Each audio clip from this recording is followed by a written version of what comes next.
vamos a comenzar con el tema 4 de funciones exponenciales y logarítmicas.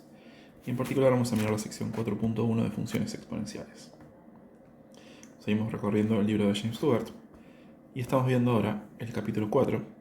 Y en este video vamos a ver la sección 4.1, funciones exponenciales. Empezamos motivando el tema con un problema clásico en el que aparecen estas funciones exponenciales, que es el crecimiento poblacional. Dice, tenemos un cultivo de bacterias que comienza con 100 bacterias y duplica su población cada 3 horas. La primera pregunta que nos hacen es, ¿cuál es el tamaño de la población luego de 15 horas? Bueno, vamos despacio intentando encontrar este tamaño.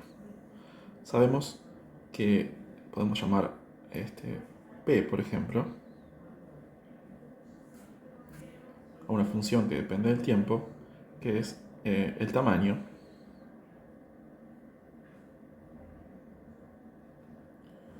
de la población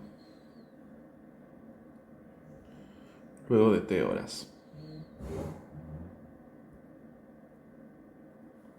¿Qué sabemos sobre esta función?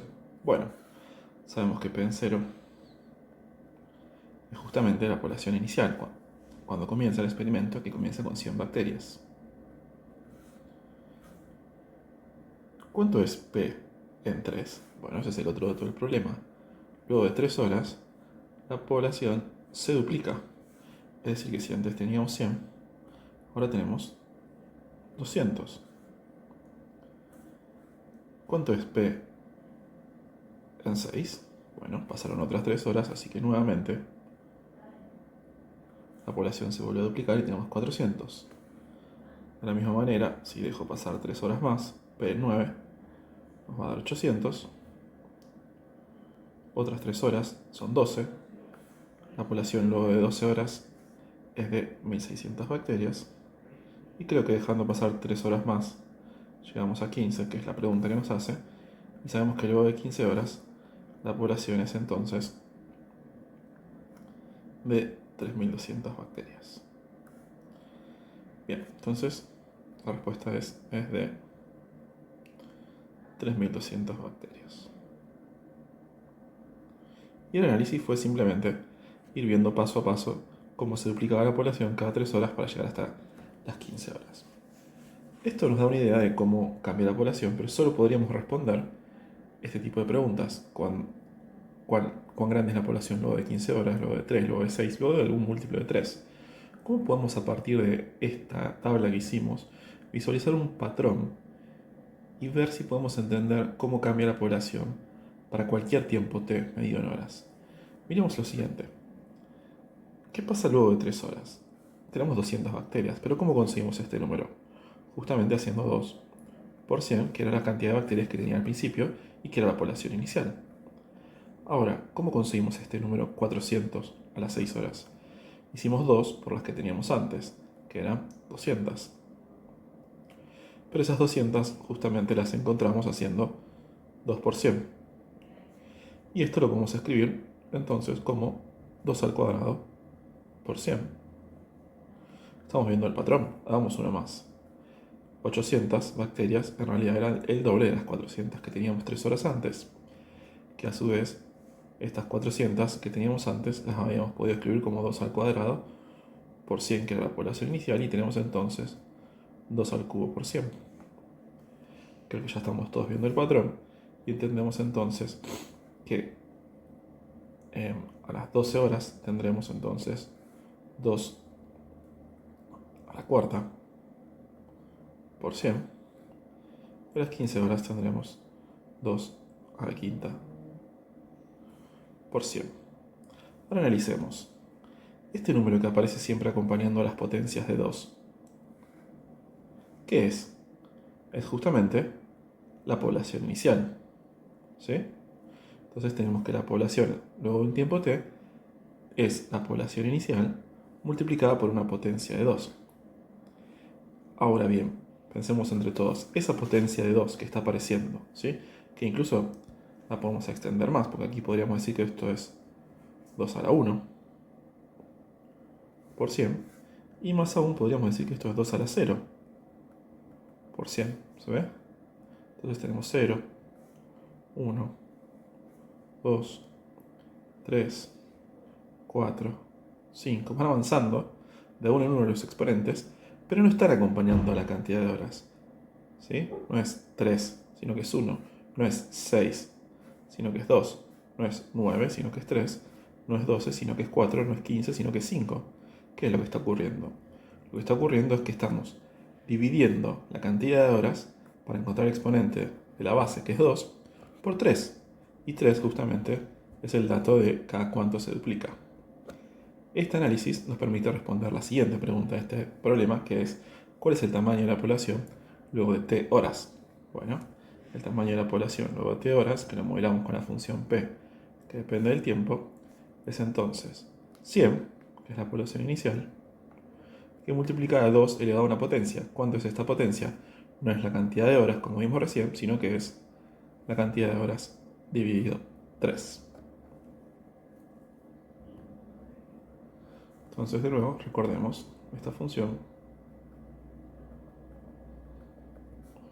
modela el tamaño de la población luego de t horas. Y se pega bien con la tablita que hicimos en el slide anterior. Vamos con la siguiente pregunta. Estime el tamaño de la población luego de 20 horas. Bueno, si entendimos que P de t, vamos a copiarlo de nuevo, era el tamaño de la población, era 100, que multiplicaba a 2 elevado a la t dividido 3, tendremos entonces que para estimar el tamaño de la población luego de 20 horas, hacer 100 por 2 elevado a la 20 dividido 3. Y acá tendremos que usar alguna calculadora que nos permita hacer este cálculo. Y esto nos da aproximadamente 10.157 bacterias.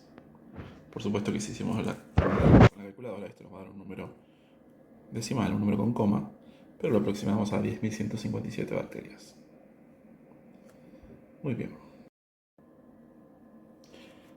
Terminamos con el último inciso de este ejercicio, que ahora nos pide dibujar, ¿sí?, con una calculadora graficadora, el tamaño de la población en función del tiempo, es decir, la función que acabamos de encontrar, y estimar el tiempo necesario para que la población llegue a 50.000 bacterias.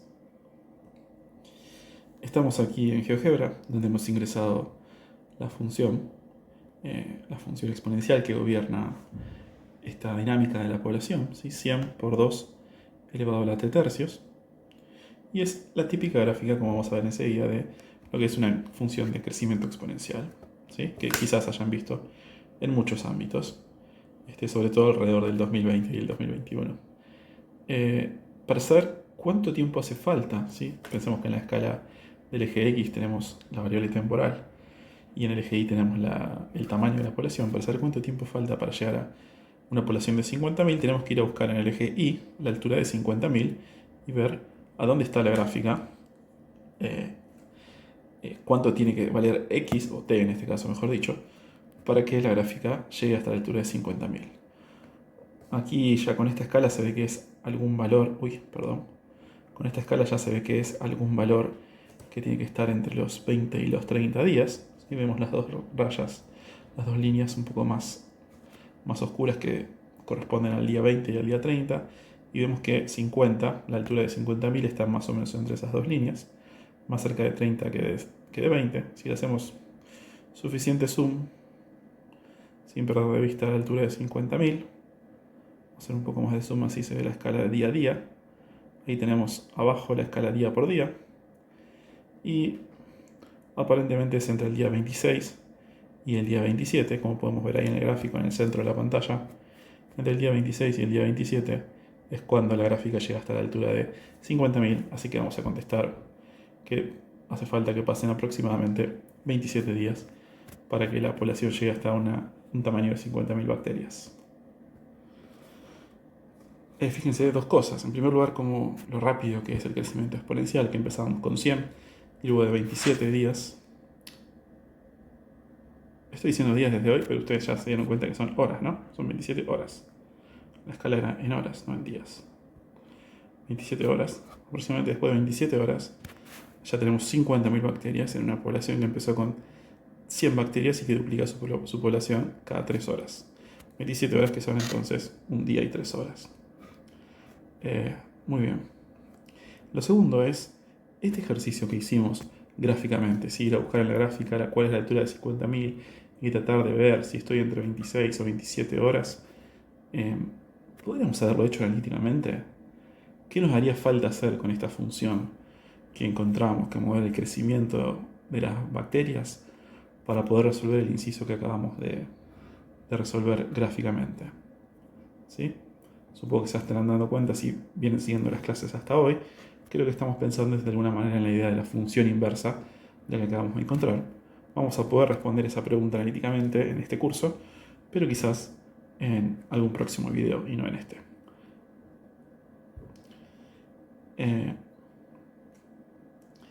Entonces, esta función que acabamos de ver, que modela ese crecimiento de las bacterias, lo que nos hace dar cuenta es que hay una nueva familia de funciones, ¿sí? Que no entran dentro de las que ya estudiamos, que son las polinomiales y las racionales, que son las funciones exponenciales. Y ese es un poco el porqué de este video y de este capítulo en general. Las funciones exponenciales. ¿Qué es una función exponencial? Bueno, una función exponencial tiene una base, que en este caso le estamos llamando a, que es un número que está fijo, que es positivo y distinto de 1, ¿sí? Como por ejemplo en el ejercicio que resolvimos anteriormente, el número 2. Y lo fundamental de las funciones exponenciales es justamente que la variable x se encuentra en el exponente, por eso su nombre, funciones exponenciales. Entonces, esta función que estamos viendo es la función exponencial con base a. Bien, como siempre que damos una definición, vemos ahora algunos ejemplos. En estos ejemplos se nos pide encontrar el dominio, la imagen de las funciones y graficarlas. Preguntémonos primero por el dominio de las funciones exponenciales, ¿sí? Siempre la base va a ser un número positivo. Y también pedimos que sea distinto de 1. Que sea distinto de 1 es porque si la base fuera 1, entonces 1 elevado a cualquier número es siempre 1, y entonces es más una función constante, no comparte características con el resto de las funciones exponenciales y por eso la excluimos del análisis. Ahora, que sea positivo se pide para que cuando uno lea un exponente x, por ejemplo, un medio, ¿sí? No tengamos problema de que elevar al exponente x igual a un medio quiere decir tomar la raíz, y no podemos tomar la raíz de los números negativos. Entonces, para no tener problemas con raíces pares de números negativos, siempre estamos requiriendo que la base de la función exponencial sea un número positivo. Ahora, ¿cuál es el dominio? Una vez que ya fijé una base que es positiva y distinta de 1, ¿qué valores puedo poner en exponente? La respuesta es todos, ¿sí? Entonces, el dominio de las funciones exponenciales es siempre el conjunto de todos los reales.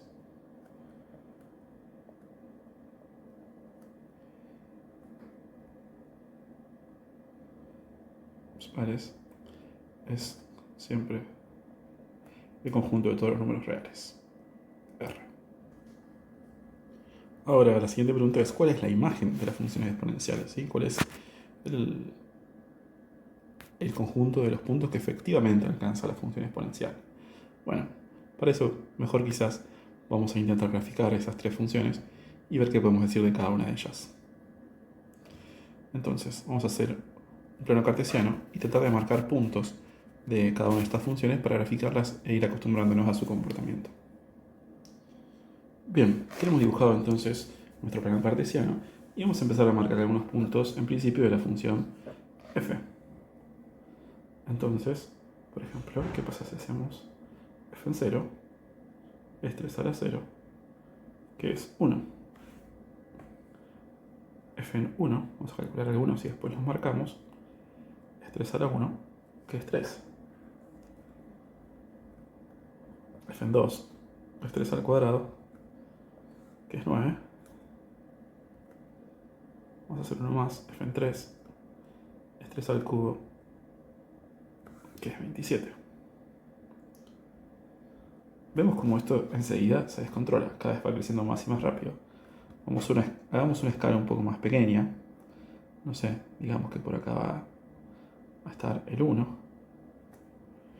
Y por acá está el 1, acá está el 2, el 4, el 8, no sé, por aquí estará el 12. Y entonces solo podríamos marcar que en 0 la función vale 1 y que en 1 la función vale 3 y que en 2 la función vale 9 por aquí arriba. Y para marcar la función en 3 tendríamos que irnos hasta el 27, que ya se nos va directamente de la escala, es decir, esta función de este lado del eje y tiene este comportamiento que enseguida crece muy rápidamente. ¿Qué ocurre del otro lado para los valores de x negativos? Bueno, vamos un par para darnos cuenta. ¿Cuánto es f en menos 1? Es 3 elevado a la menos 1. ¿Qué es 3 elevado a la menos 1? Es un tercio. ¿Cuánto es f en menos 2? Por hacer uno más que tenemos lugar. Es 3 elevado a la menos 2. Y esto es exactamente 1 dividido 3 elevado al cuadrado. Es decir, un noveno. Ya se estarán dando cuenta que entonces f en menos 3 será un 27avo. Es decir, tenemos valores cada vez más y más pequeños si nos alejamos hacia la izquierda del 0. Tenemos este comportamiento, pero siempre van a ser números positivos. Vemos ahora la función g.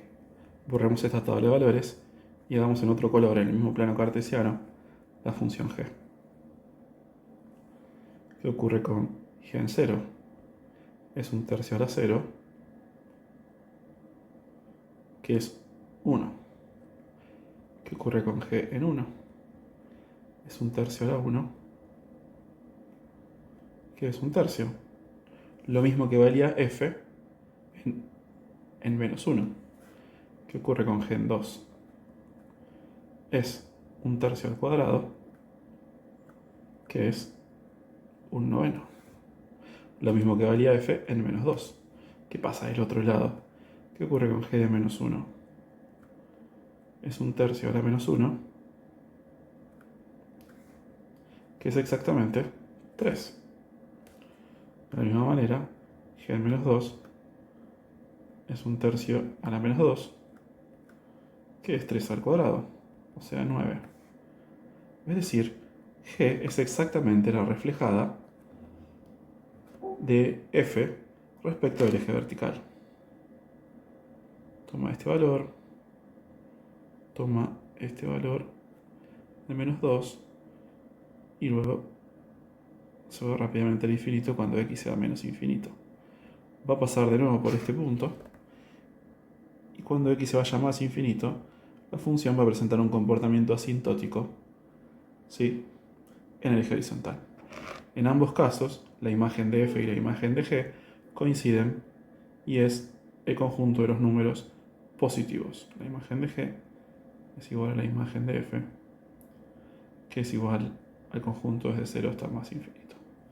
Si tenemos un comportamiento asintótico en el 0, pero esta asíntota no se llega a tocar, y de ahí nos vamos hasta más infinito con la imagen. ¿Qué pasa con h? Bueno, podemos pensar, pero enseguida nos damos cuenta de que h de x es 3 a la menos x, y esto es 3 a la menos 1 por x, o sea que es un tercio de la x. Entonces h de x coincide con g de x. Por lo tanto va a tener la misma gráfica. Para terminar el video vemos aquí un resumen de las gráficas de funciones exponenciales. Entonces una función que sea exponencial con base a, positiva y distinto de 1, por supuesto, va a tener siempre dominio en la recta real y va a tener rango desde 0 hasta más infinito. La recta igual a 0 es siempre una asíntota horizontal de f, y la gráfica de f va a tener una de las dos siguientes formas, dependiendo si estoy con una base que es mayor que 1, y va a tener una gráfica parecida a la de la izquierda, y si estoy con una base que es positiva pero menor que 1, como en el caso de un tercio, en el ejemplo que vimos recién, la gráfica se va a parecer más al gráfico de la derecha. Con esto terminamos este video de la presentación de funciones exponenciales.